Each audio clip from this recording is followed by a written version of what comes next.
Hello, my crafty friends. This month, Karen Burniston challenged her design team to create a project using the tag book pop-up or the circle tag book pop-up. I went with the circle tag book, but I didn't put the innards inside from the circle tag book. Instead, I used the Evergreen Pivot Panels.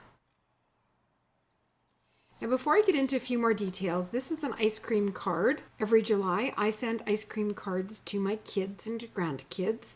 And this is a tradition that started when my mom was a little girl.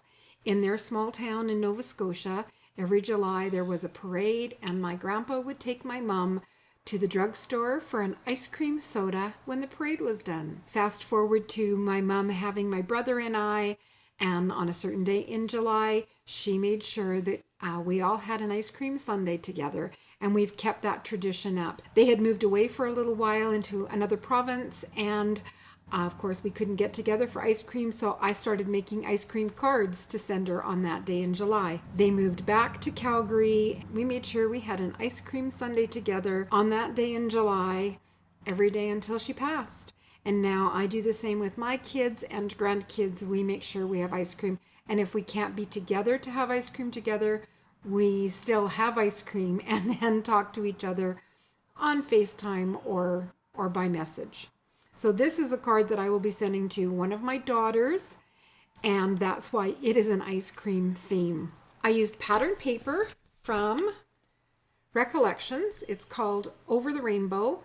I picked it up earlier this spring and I'm using it, and man, I feel like I use it constantly and I never seem to make a dent in it.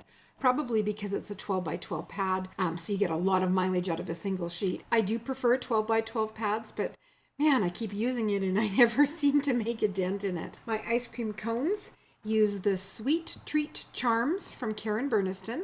So they are a charm, but I snipped off the hanging hole to make little embellishments. And the ice cream scoops themselves are sparkly, and they were cut from a rainbow piece of pattern paper in the package. So I just took advantage of all the different colors in it and made my different ice cream cones.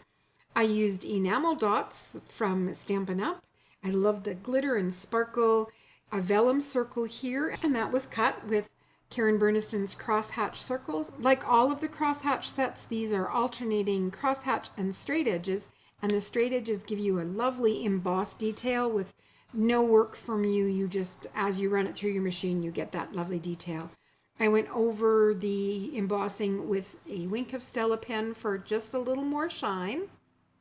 I used craft cardstock for the cones, and you can see it. They cut that texture right into there, which is fun. Here is the circle tag book. So that's what I used for the cover, and this would have been the inside.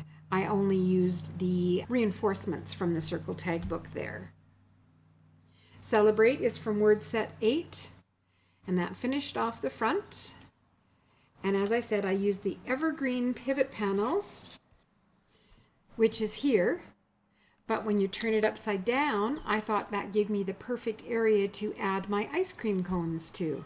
Now I did trim off the tree trunks. You can see that they do stand up just a little bit more than what I have here. So I did just use scissors and trim those off. Karen Burniston dies have lots of versatility, and the pivot panels fit inside both the tag book and the circle tag book. I used a label maker for my Happy July. I used a crosshatch circle and one of the detail dies that are included in the circle tag book pop-up for my signing block there. The rainbow strips here, it's actually rainbow colored packing paper. I use that quite a bit. It's thin, it's tricky, it wrinkles. You need to have a lot of patience with it, but I do apply it to white cardstock and then cut it into strips for embellishments. And then I die cut the cover again, just a portion of it, and some more pattern paper from the package to add a little bit of stability. When you were making up the tag books, you have the option of putting the hinge on the outside or the inside.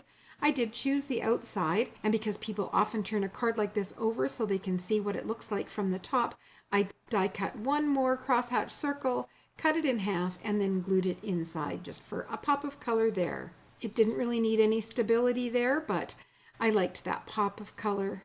On my blog, I will link Karen Burniston's assembly video for both the circle tag pop-up and the evergreen pop-up, so you can see how they go together.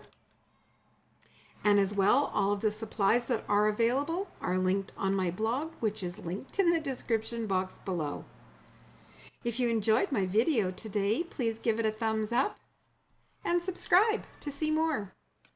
And that's it for me today.